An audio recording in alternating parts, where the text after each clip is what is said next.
Thomson Reuters Risk and Fraud Solutions empower financial institutions to safely onboard and continuously evaluate customers, members, and vendors, and increase new business securely through automated technology. Visit tr.com/clear to learn more.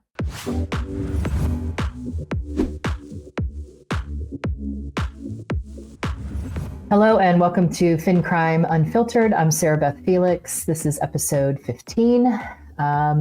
Just wanted to say again, I know I say it every episode, thank you so much for listening and for your interactions. And please don't forget to like and subscribe. If you're listening to this and you're on the audio only, I keep hearing from people that they did not know that there was a video portion of this. And so there is on the YouTube channel. So if you're listening on Spotify or Apple or just the normal audio only, please check out our YouTube video. We have graphics that we use and other good things that people have said have been valuable. They can take little snippets of the video. So this last week has been pretty interesting professionally, but I wanted to kind of talk about AI. I know everyone and their mom is talking about AI. I'm not trying to muddy the waters. I'm not trying to be one of those people that's constantly talking about AI. But yesterday in a webinar, I had said, in a live webinar, I had said that the whole AI boom is very similar to the big data boom that we had in 2009, 2010, where everything was big data this, big data that, big data this, right? And it was like the future and everyone was talking about it and there were all these startups and everything was big data, big data, big data. Now we just have data. So big data eventually became just what we use today, which is data. I mean, just enormous amounts of data, data lakes, et cetera. And what I'm hoping is that AI doesn't follow that same path. I'm hoping that, in 10, 15 years, we aren't sitting here going, well, we don't really talk about AI anymore because that's all we have and it runs in the background and it runs our life and that's the new normal. I'm hoping that's not the case.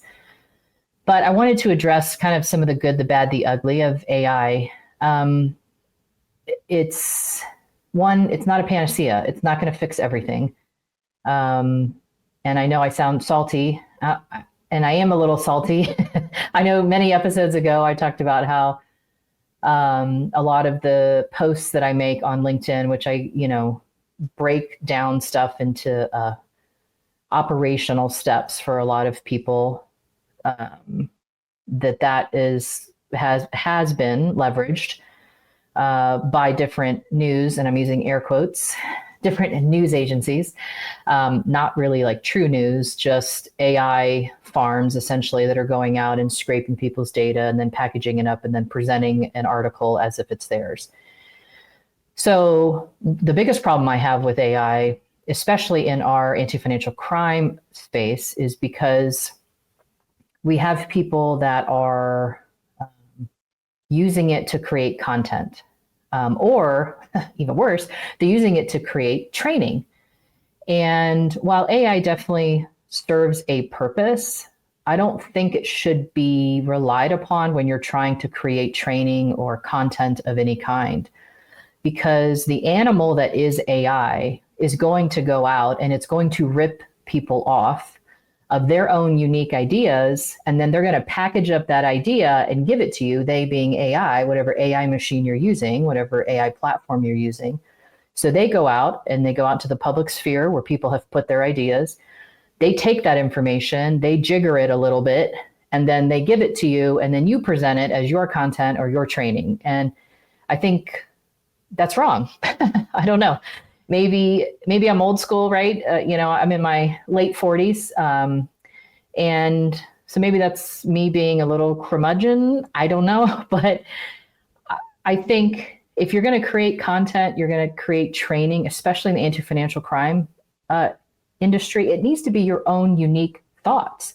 When I was thinking about what to talk about today, I was like, my mind was just filled with all these individuals that I know either in the flesh or online, like Crystal Noe and like Amanda Wick Natalie Loebner, Jim Richards, right? Like there's just tons of people, Allison Jimenez, like, I mean, just so many people that have such unique, original thoughts and analysis and takeaways. And it would be a shame to have all of these things that are presented to the public for their good be used by people, I would hope inadvertently, where they're not trying to rip off people's original ideas. But when you're using AI to create training, to create content, that's the nature of the beast. That AI beast is going to go out and rip other people off and then present it to you, and then you put your name on it. And I think that's a big problem. So the second area, switching gears a little bit, that AI, I think, needs a little bit of, how do I say this? Some boundaries, is in the decisioning process, especially in the anti-financial crime space. Something very linear, and I've said, and I have used linear when I've been talking about sanctions in fact, I went back into old posts, I went back to old articles, I went back to old training. Well over a decade, I have used the term linear when it comes to sanctions because we're no longer linear. It's no longer don't do business with this known person or known business. Now it's super complex. And sanctions, some sanctions, I have seen AI work really well. My problem is when we take that decisioning and we advertise it, like I'm seeing and like I've been seeing for years, especially in the systems that service community banks and credit unions. You know, there's probably 6 major kind of legacy ones that we've seen over the years, and they've been using AI on their login screens for years. And it bothers me because there's no disclosure of, I mean, much like my first issue with the content and training creation, there's no disclosure. There's no legal requirement for those people to say, yeah, I used ChatGPT or I used Grok or I used whatever to go out and rip off original people's ideas and present it as my own. There's no requirement for them to disclose that they used AI in the process of creating their own content or training. And the same holds true for this area. There's no legal requirement for these AML systems to say, hey, we are using AI in this way, in this capacity, in this weighting, in this whatever, using this criteria.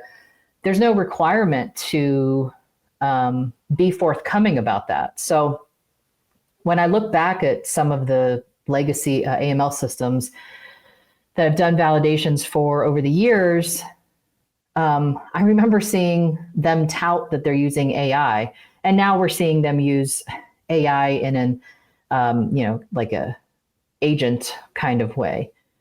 The problem with that when it comes to the decisioning process is because at some point that AI agent is going to be learning from the decisions that your team is making. And I have said this for the longest time. AI is only as good as the humans that train it, full stop.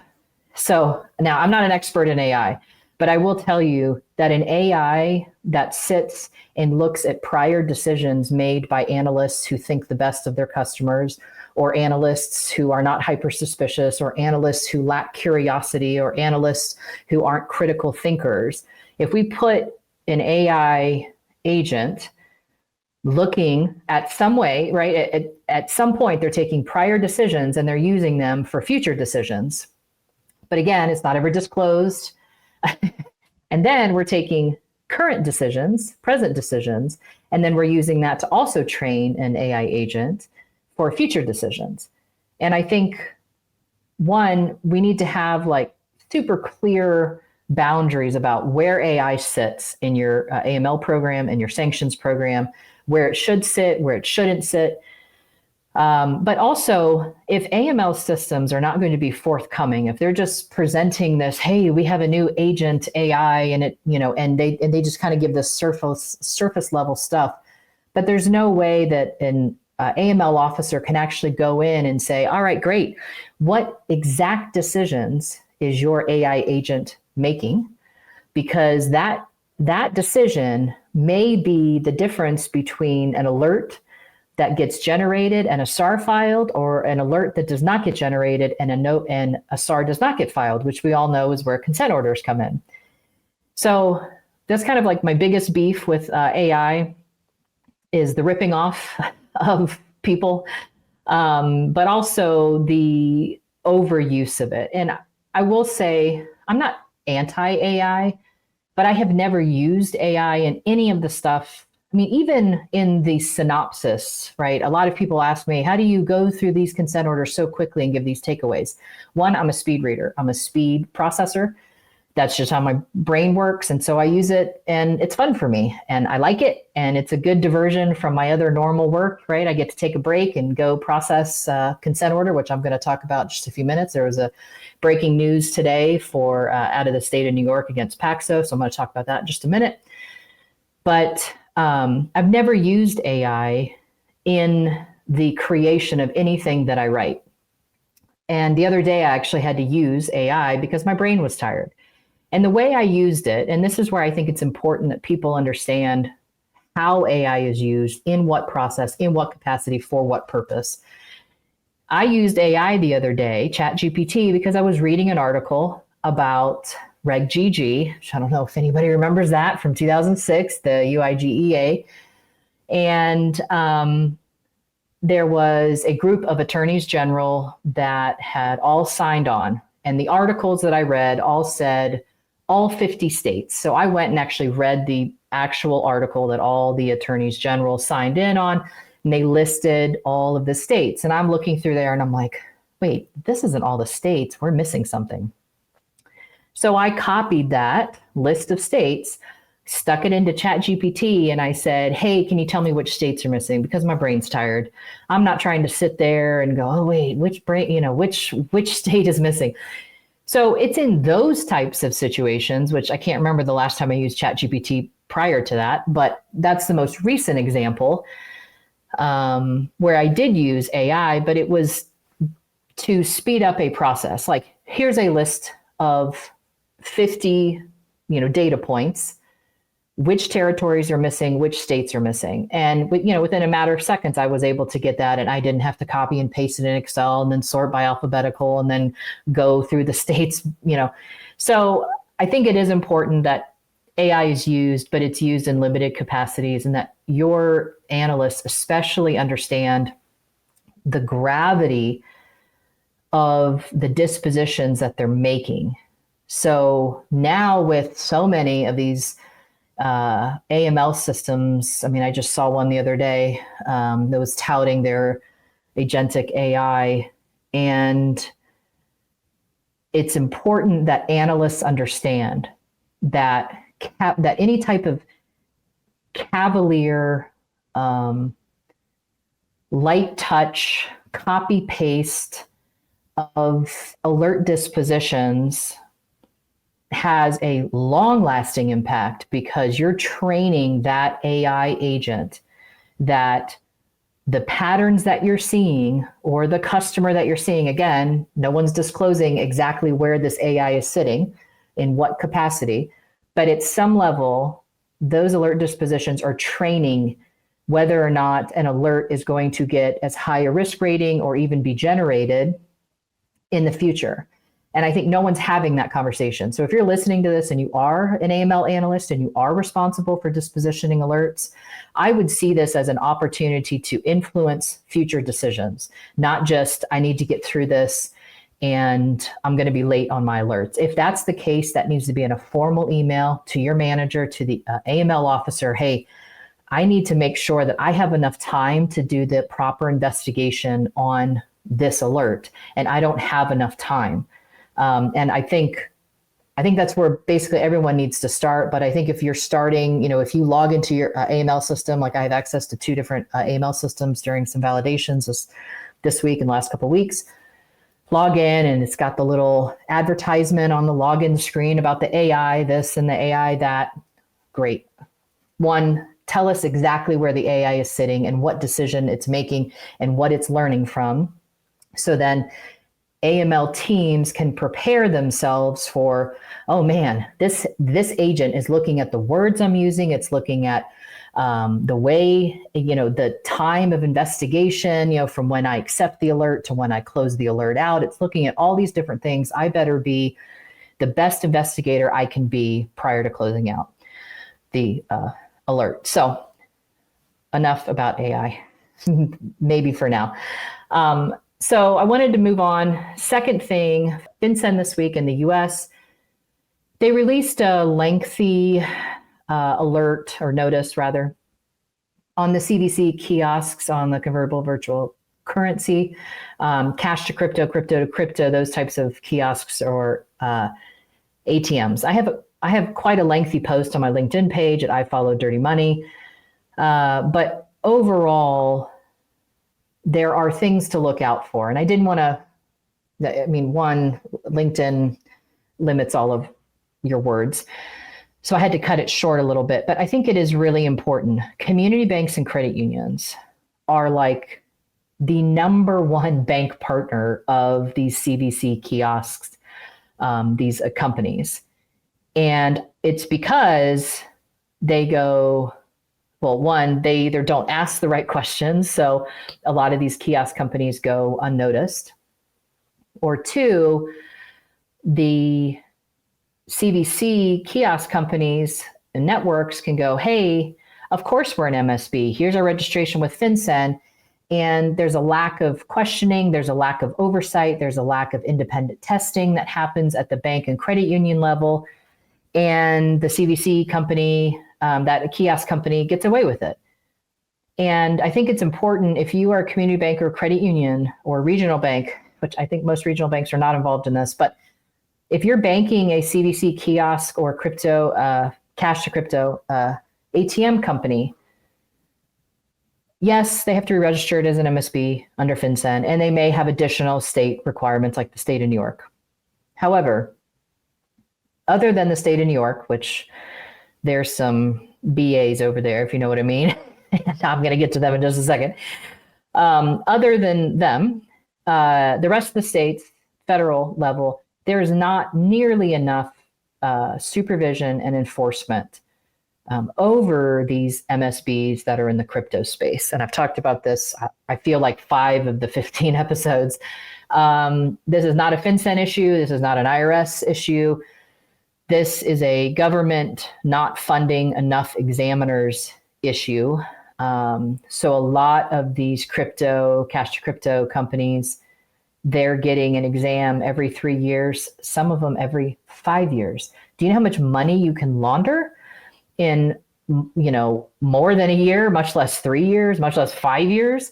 So that's where, unfortunately, this alert or this notice really just, again, put the onus back on hyper-regulated, overburdened financial institutions when really the government should not be making private businesses like banks, their full proxy, their full, extension of supervision and enforcement.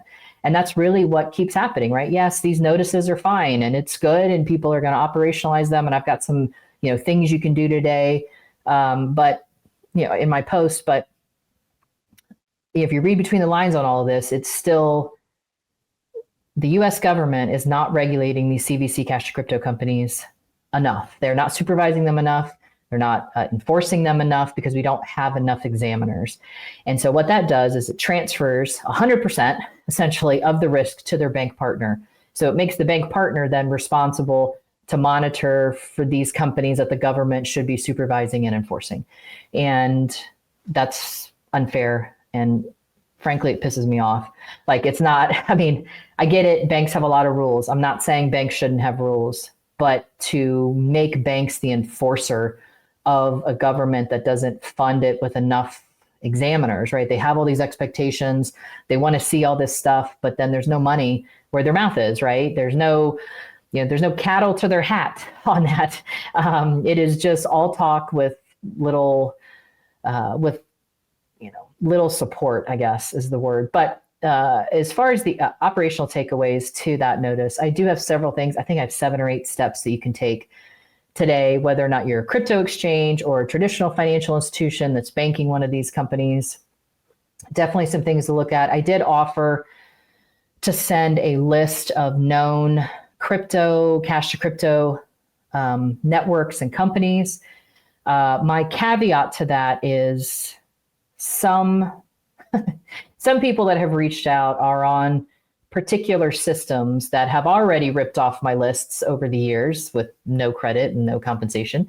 And so if you're on a particular system, I will ask you before I give you the list. But if you're on a particular system, I will not be forwarding you that list because then it eventually makes it to that company. And then upon a validation, I see that this company has now used all of my descriptions that I've been collecting for well over a decade. So sorry to be like that, but I'm trying to be a smarter businesswoman in some aspects while trying to do a lot of things for free too. So thanks for your patience with me on that. All right. So I wanted to get to the New York Department of Financial Services today.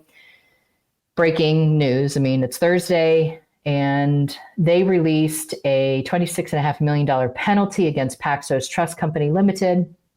They have a specialty purpose trust charter for digital assets in the state of New York. It's a pretty hefty order. It's 26 pages. I got my little highlighter out, so I will be posting with more detail on this. But I think it's important, one, because it involves Binance. And we all know that like Binance is, kind of teetering on whether or not they're going to get charges dismissed, right? We keep seeing these things in the news. But, Binance is really the gift that keeps on giving in like the most the worst way possible. It's the gift that keeps on giving. So this order, while it was $26-ish million, this penalty for Paxos, it was very interesting because it wasn't just the penalty. And I am going to go through some of the major deficiencies, but it wasn't just the penalty.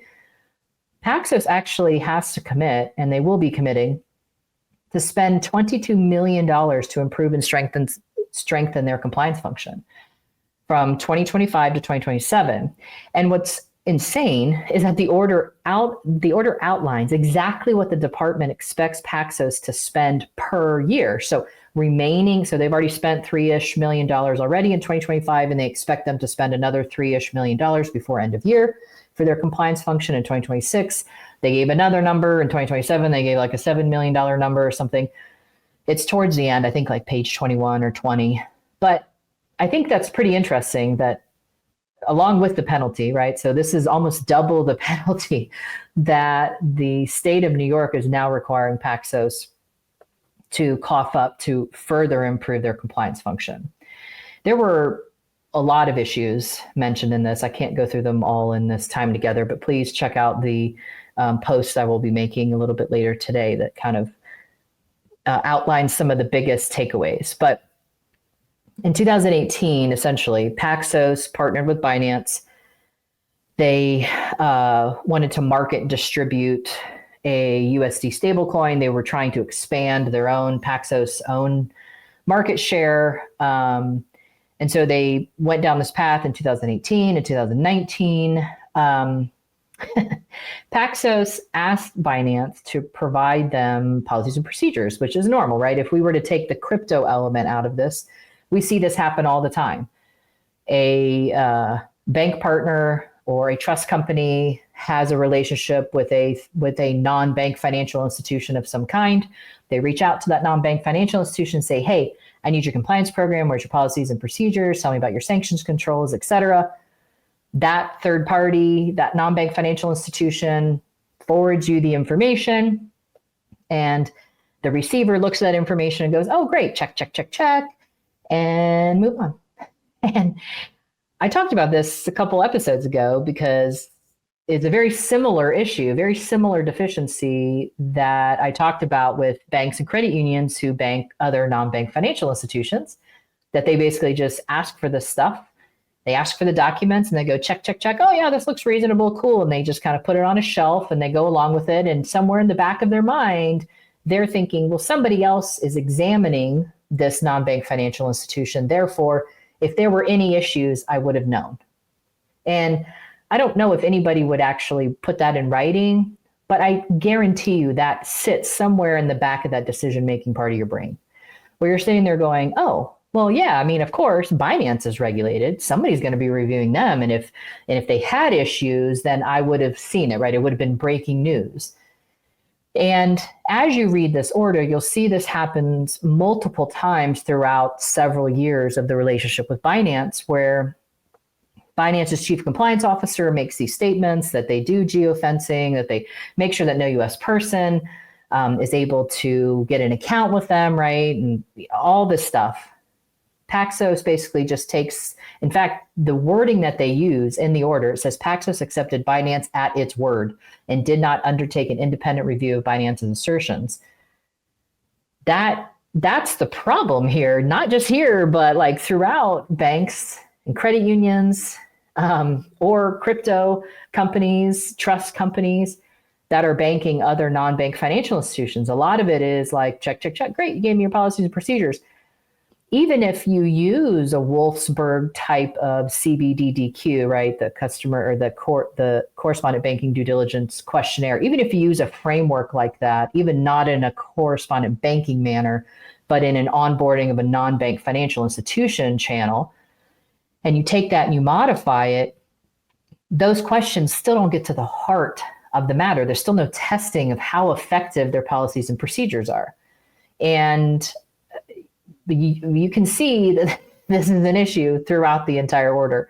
So there were several other things that had happened with Binance that you can go through, and it lines up. Of course, they quote that article from a couple years ago about how they found, right, there were sanctioned individuals, there were companies that were sanctioned where payments were able to be sent to them. And Binance had that VPN, I forget the name of it, but it's like a beginner's guide to VPN or something like that was on their website. And, so this report has a lot of takeaways, but I think the most important aspect actually comes in the area where they move beyond Binance. So Binance takes up the first, 11, 12 pages or so.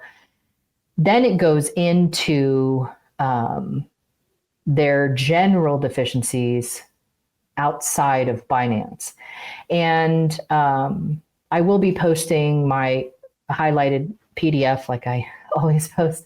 But I use a different color in it because, I use a lot of orange or reddish. I guess it's like an orange red. Then I use blue throughout this document towards like page 11 or 12. And the blue stuff is for those companies that are involved in this type of onboarding, whether or not it's digital assets or if you're a completely virtual bank of any kind, they have fantastic things that you need to be looking for. So if you're trying to make sure that you're not the next Paxos, right, whether or not you're in New York or under FinCEN, that you're not the next Paxos with a $26 million penalty and an additional $22 million penalty that you have to put towards compliance resources. The items in blue are your key takeaways. They talk about some ways in which Paxos onboarding controls failed. So they never looked at whether or not customers were actually related. They never looked at whether or not they had shared addresses, shared corporate documents, shared beneficial owners, shared behavioral things about where their accountants were, right? If they had the same accountant. All this, what I call, contextual information wasn't looked at, it wasn't taken into account. They didn't have any alerts that were generating like, hey, there's, 5 different businesses here and they all have the same beneficial owner, or they all have the same physical address or the same mailing address or anything like that. There was no analysis or reporting on that. There's several pages of blue highlights. So those blue or violet highlights are really for those individuals that don't have time to read the whole thing, but are trying to learn from the mistakes, the painful mistakes of others, and make sure that they don't have the same types of issues in their bank or in their crypto company or in their trust company.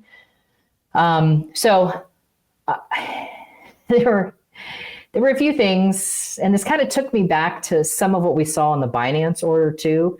Even though this order talks about this in the non-Binance section, Paxos employees, they found during an investigation that the state of New York took, that Paxos employees were found to have been talking about their weak controls, if you will, in a joking way. I think one of the compliance employees had emailed or slacked somebody and had stated that they felt like every export and every trading company that they had on their platform was fake.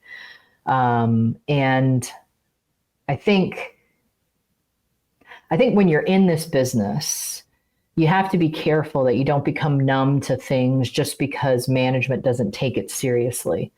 I'm a person that likes insurance. I like to have insurance on all the things, and I am risk adverse, and I feel like when I get LinkedIn messages from individuals that are in current positions as compliance employees, typically most of them are AML officers, and they've explained to me that the hot water that they're in, and by no fault of their own. And I kind of felt like this when I was reading this section of the Paxos employees, where they had brought things to management's attention. They had talked about it. They had expressed concerns. They had put it in email. Some of them even talked to their examiners about it. And it still wasn't dealt with. It still was brushed off by executive management. In a few of the cases, unfortunately, some of the regulators actually turned on the AML officer and served them up on a silver platter in front of their executives, which is bananas to me. But I feel like in this instance, especially with these Paxos employees, and if you're in this position, when your executive management or your counsel at your financial institution starts to poo-poo all of the things where you find yourself kind of making snarky, these comments that they list, I definitely see them as somebody who's salty, right? I mean, they are like, what's the point? Everything is fake, Yeah, I mean, this company doesn't even exist, but, management says it's okay because they are XYZ. When you're in that position where you're having these kind of salty discussions, either in your head or with others, that's your sign to get out. And I know changing jobs is much harder than it sounds, but being in a culture of compliance where you feel like none of your concerns, even though you are the expert under federal law, you actually have access to SARS. A grand jury doesn't even have access to SARS.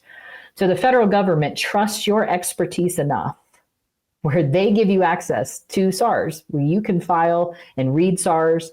You can receive a national security letter. That is how much the federal government trusts in your expertise. And then you're stuck in a company where a company does not honor what you feel like is something that is wrong or too risky, illegal, suspicious, you name it.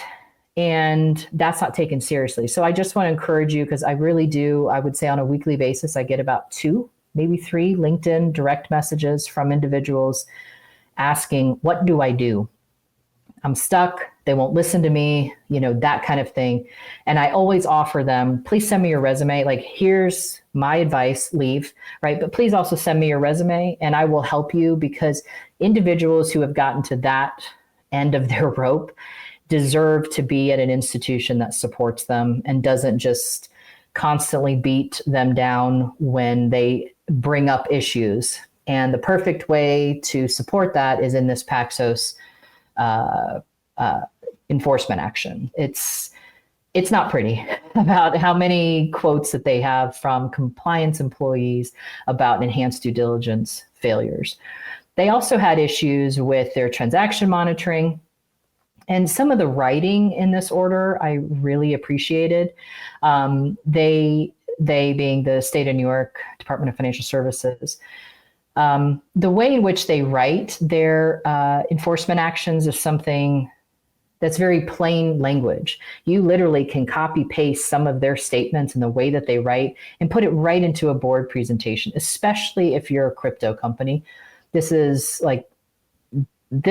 for you. This whole painful event that Paxos went through and is currently going through is all for you. So they do talk about some of their risk assessments, some of the issues. What I did think was interesting was the highlighting that this order had on trade-based money laundering.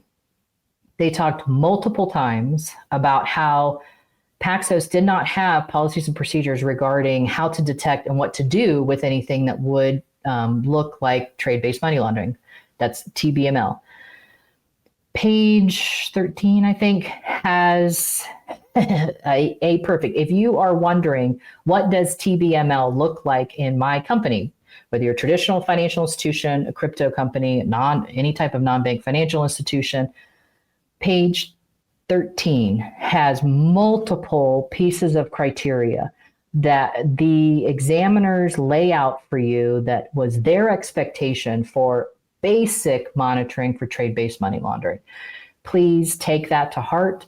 If you do not have an AML system that gives you the tools to be able to operationalize this, like I've said before in my LinkedIn posts, like I've said before in other episodes, please reach out to me. I have a very, very short list of trusted vendors. I have zero compensation tied to any of them. I've never taken a penny. I like them because I've kicked the tires. I've seen that they do really good work for my clients. So if you need a vendor or two vendors from my very short list, please reach out. But you definitely have to have the tools to operationalize this type of order, right? It's not just, oh, I need to go check my policies and procedures to make sure that we talk about trade-based money laundering. Yes, of course, you should do that. But that's surface level stuff. You want to operationalize some of the typologies that the New York Department of Financial Services really lays out for us here. So the order goes on and on. There's some super interesting stuff where they talk about the number of customers. They talk about how some of the Paxos compliance employees actually opened an account, tried to open an account online with Binance and with other companies to see if they could circumvent their controls, and they were able to do so. There were some pretty cool things that happened out of this. The bottom line is that Paxos did not have enough people. That's clear. They did not have the right technology. It was clunky. They talk about that in the last half of it. They talk about how the alerts for some of the money laundering typologies that they did have, that those alerts wouldn't actually produce anything till a month or two later, which when you're dealing with blockchain, that money's gone. So there's some considerations in this.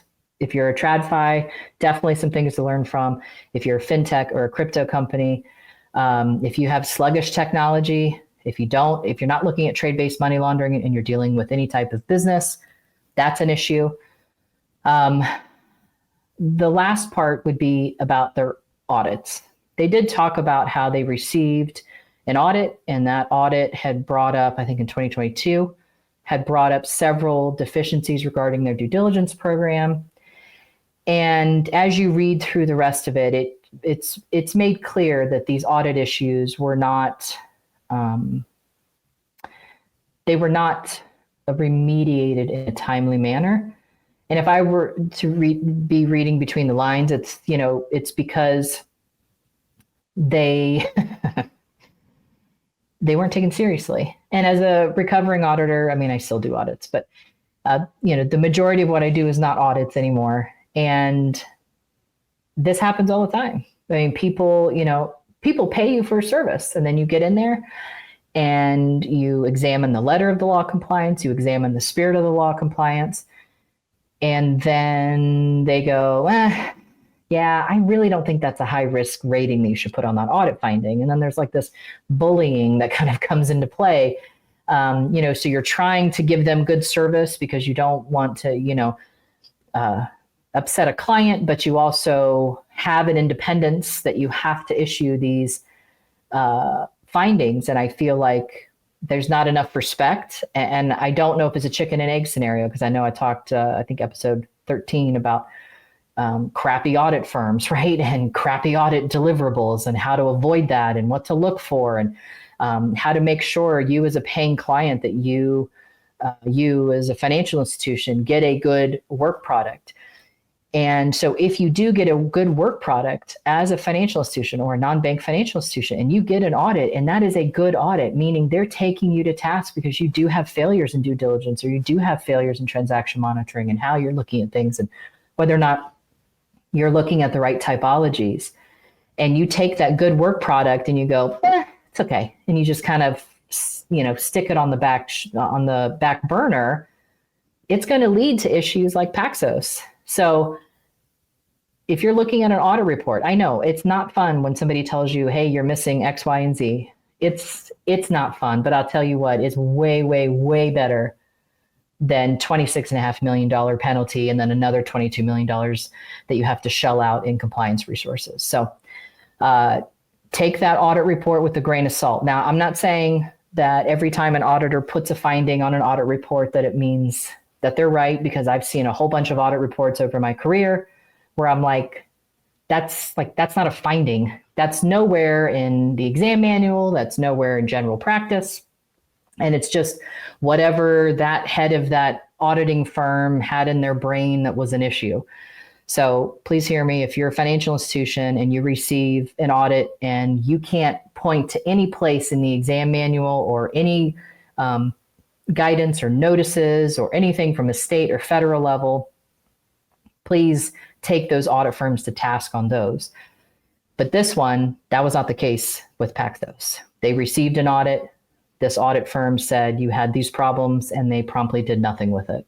So there's a lot. I did want to talk about Reg GG, but I think I'll have to wait for that because nobody's touched Reg GG in almost 20 years. I mean, it's been 19 years since that first came out.